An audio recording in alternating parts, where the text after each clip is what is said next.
Salut les amis, c'est Samuel, j'espère que vous allez bien. Nouvelle vidéo aujourd'hui, Hot Toys, vous l'attendiez, la voici, la voilà, la Black Widow version Endgame. Ce ne sera pas, bon, comme on le pensait, la dernière figurine de chez Hot Toys de Black Widow, puisqu'on pensait forcément que suite à ce qui lui est arrivé dans Endgame, on n'en aurait plus. Mais non, Hot Toys a diffusé il y a peu de temps dans son superbe showroom une nouvelle version donc de Black Widow en costume blanc que j'ai vraiment, mais vraiment hâte d'avoir dans les mains, parce que j'ai toujours été fan des Black Widow. En White Widow, on va appeler ça comme ça. C'est un costume qui m'a toujours fait kiffer. Allez, aujourd'hui, Endgame, visuel, Scarlett Johansson sur le visuel de devant. C'est l'actrice qui est représentée, donc non pas la figurine. Superbe boîte, hein. Les boîtes Endgame sont vraiment très jolies. On a le A Avengers rouge qui est représenté derrière, des particules qui s'effacent, le logo Avengers Endgame, Black Widow, et c'est la MMS 533. On a sur le côté une galaxie avec Black Widow qui est écrit et le logo de la belle, justement. On a en dessous le logo des Avengers. Ici, les warnings habituels sur une galaxie rouge, et même chose de l'autre côté.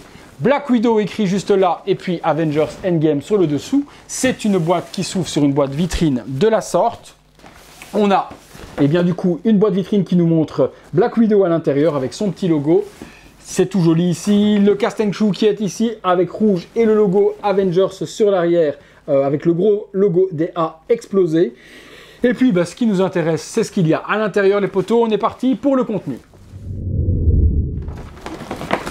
Allez, c'est parti, on ouvre ça et on découvre la jolie Black Widow. Allez, c'est parti, hop, on retire les plastiques et on découvre. Bon, au niveau accessoires, c'est très sommaire, il n'y a pas énormément de choses, donc ça va être assez rapide. Allez, c'est parti, on regarde. Il y a des petits bâtons, donc petits bâtons qu'elle vient retirer dans son dos. Il y en a deux, et donc ça, c'est les versions rétractées qui viennent se mettre dans justement les rangements.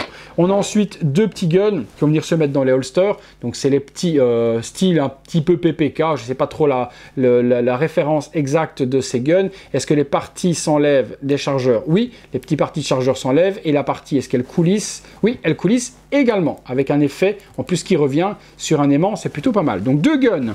On a ensuite des bâtons justement dépliés. Ceux-ci se mettent dans chaque main, d'accord. Et puis il y a la possibilité de les assembler. Hot Toys par contre n'a pas fait un système d'emboîtement, a fait deux bâtons assemblés directement comme ceci, donc que l'on peut utiliser comme un bâton de combat. Voilà, donc ça c'est au niveau des accessoires. Il y a ensuite des mains, donc 1, 2, 3, 4, 5, 6, 8 mains au total. Donc des mains classiques pour ce qui est de la main droite, donc normale avec son gant. Par contre, par rapport au prototype, la main gauche a été améliorée puisque l'espèce d'appareil pour voyager dans le temps a été rajouté. J'ai vérifié les photos prototypes et cette petite partie n'y était pas sur la figurine, donc ils l'ont rajouté, peut-être pour pas spoil le film lorsqu'ils ont fait le teaser de la figurine, peut-être. Et ces petits éléments ont donc été rajoutés, ce qui du coup rend la figurine beaucoup plus fidèle au film. Donc trois mains gauches sur lesquelles le module temporel a été donc inséré. Alors la figurine, hop, on la met de côté pour le moment. Le socle sublime, donc socle Endgame, dans la forme que j'aime le plus, ça c'est génial. Ainsi, j'ai vraiment une homogénéité dans mes socles. Donc le socle Endgame, on a le logo justement de Black Widow qui est représenté devant, le A qui est en surbrillance, donc ça c'est très joli aussi, Black Widow par devant, et puis la petite tige que l'on vient mettre comme ceci. Voilà, superbe socle. La figue, je retire les petits plastiques, on se retrouve tout de suite. Voilà, figurine assez simple dans la réalisation, mais plutôt pas mal tout de même. Plutôt pas mal, hein. Franchement, elle est super jolie. Le costume, c'est le costume Endgame, rouge et noir. Donc toute la partie est noire avec certains dégradés un petit peu plus gris. Et puis au niveau poignet, au niveau ici, au niveau en dessous des seins et autres, on a des parties rouges qui est du plus bel effet. Donc costume assez simple, mais qui fait le taf. Elle a la petite ceinture avec les holsters pour venir ranger les guns. Et puis il y a sa fameuse tresse, donc qu'elle a justement dans le film. Les cheveux rouges. Alors les cheveux sont... Oula, la tête est super bizarre. Oh la vache, j'avais jamais vu une nuque articulée comme ça sur une figurine. Alors, on en parlera après ça. Donc le visage et les cheveux sont les rousses, hein, mais le rouge est un petit peu bizarre. Un rouge dans lequel il y a des petites mèches blondes. Bon, je ne me souviens pas qu'il soit si rouge que ça dans le film. C'est plus du bordeaux même. Mais c'est plutôt pas mal. Les cheveux, il y a donc des mèches blanches qui sont dedans. Pour la partie tresse, on revient sur une partie où il y a toutes les mèches blondes dans la partie queue qui arrive sur le bas. Donc ça, c'est plutôt fidèle au film. Puis petit pack sur l'arrière où on vient ranger ces deux armes. Le visage, il est somptueux. C'est un des plus beaux visages de Scarlett Johansson en Black Widow de chez Hot Toys. Elle est magnifique. Elle a les petits piercings dans l'oreille également. Donc les 4 piercings y sont aussi. Non, elle est belle. Elle a la tresse qui part d'ici au-dessus, qui vient se remettre ici devant. Top de chez top. Alors, ce que je vous disais, la nuque est mais ultra articulée. Mais un truc de fou. On peut vraiment faire ce qu'on veut. J'avais jamais vu une nuque aussi articulée que ça. Qu'on puisse bouger un petit peu et tourner, oui. Mais qu'on puisse la baisser comme ça, jamais. Nouveau système de nuque chez Hot Toys. Et c'est plutôt pas mal. Plutôt pas mal, franchement. La tenuque ne s'ouvrira pas, il y a un système de fermeture éclair, mais qui est factice, donc on ne pourra pas ouvrir. Pour ceux qui voulaient voir à l'intérieur, eh bien vous ne verrez pas. Pour le reste, c'est du très haut niveau. Honnêtement, elle est super belle.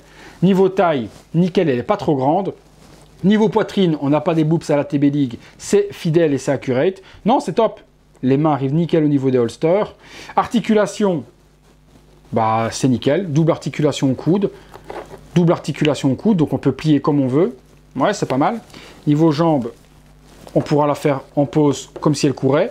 On pourra la faire en pose super éclatée au sol par rapport à la scène. Voilà, là elle est accurate à la scène finale. Hein. Voilà, morte. Top de chez top. Honnêtement, je suis plutôt satisfait de cette petite Black Widow.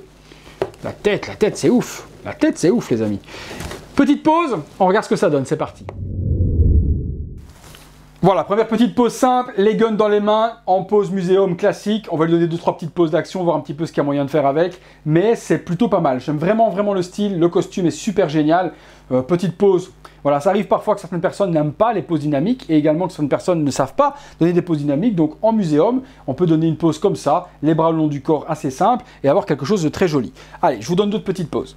Voilà, deuxième petite pause, les guns avec la jambe un petit peu relevée, prête à tirer sur le côté, donc quelque chose de plutôt joli aussi. Petite pause également comme si elle était en train d'avancer. À ce moment-là, vous mettez le pied surélevé comme si elle était en train de marcher, et puis vous pliez l'autre comme si le pied était en train de revenir. Comme une pose naturelle, hein, voilà, comme si vous étiez en train de marcher. Pour ceux qui se poseront la question si elle est assez flexible au point de pouvoir prendre les bâtons dans son dos, eh bien voilà, vous avez la réponse, oui, on peut plier les bras pour aller chercher les bâtons, comme si elle était en train de sortir justement ses bâtons de combat. Donc niveau costume et niveau flexibilité, on y est, aucun souci là-dessus. Pose qui est super géniale également. Jambes croisées avec les bâtons de combat, prêts à en découdre. Vous me direz dans les commentaires la pose que vous avez préférée dans celle que j'ai fait. Je trouve que ça c'est super joli et ça donne vraiment une pose hyper féminine quand on croise les jambes comme ça, c'est super joli. Donc là on a une pose tout en finesse et tout en longueur avec ces deux bâtons. Ça donne quelque chose de super génial. Allez, une dernière. Voilà, dernière pose les amis, avec le gun, le bâton sur l'arrière. Voilà, ça c'est juste génial. Ça c'est une de mes préférées. Prête à tirer et prête à se battre avec le bâton en même temps. Je trouve que cette pose est plutôt cool. Vous me direz ce que vous en pensez, mais ça donne un petit truc. Voilà les amis, allez, on peut passer à la conclusion de cette magnifique Scarlett Johansson Black Widow Hot Toys Endgame. C'est parti. Voilà les amis, conclusion sur cette Hot Toys Black Widow Endgame, une tuerie stratosphérique, il n'y a rien à côté. Tout est super bien géré, costume nickel, articulation super. Le costume ne marque pas, donc ça m'a l'air d'être de plutôt bonne qualité. Le visage est juste somptueux. C'est une des plus belles Black Widow faites aujourd'hui. S'il faut en avoir une dans sa collection, c'est celle-là que je vais vous conseiller réellement. Elle n'est pas très chère. Si la figurine vous intéresse comme d'habitude, dans la description de la vidéo, je vous mets le lien pour pouvoir vous la procurer au meilleur tarif comme d'habitude les amis. Donc vous n'avez plus qu'à suivre le guide qui se trouve juste en dessous dans la description. Figurine que je vous conseille à 2000%. Les accessoires, il y en a peu, mais il y a ce qu'il faut. Il y a les bâtons, il y a les guns. Je vois pas ce qu'on aurait pu lui mettre d'autres. Elle est vraiment somptueuse. Les cheveux rouges, un petit peu trop foncés pour moi, mais bon, c'est pas vraiment catastrophique. Quand je vois la représentation juste là derrière, de la Black Widow, elle a les cheveux à peu près de la même couleur. Donc le seul petit bémol que je pourrais donner, c'est peut-être cette couleur de cheveux qui est un petit peu rouge, mais c'est peut-être moi, qui ne me souviens pas qu'elle était telle qu'elle. Les articulations de la nuque, c'est juste exceptionnel ce qu'on a pu faire avec. J'ai jamais vu une tête qu'on pouvait articuler de la sorte. Donc une magnifique figurine de la part de Hot Toys. Je vais pouvoir, comme j'ai revendu ma version Infinity War, remettre une Black Widow dans ma collection Marvel. Voilà les amis, j'attends vos commentaires dans l'espace dédié à cet effet. Dites-moi ce que vous en avez pensé de cette Black Widow. Est-ce qu'elle est belle? Est-ce qu'elle est cool? Quelle pose vous avez préférée dans celle que je vous ai montrée également? J'attends tous vos messages dans l'espace dédié à cet effet. Si la vidéo vous a plu, un gros like, abonnez-vous si ce n'est pas encore fait. Et puis nous les amis, on se retrouve très bientôt pour une prochaine vidéo. Je vous laisse place au visuel. À bientôt les amis.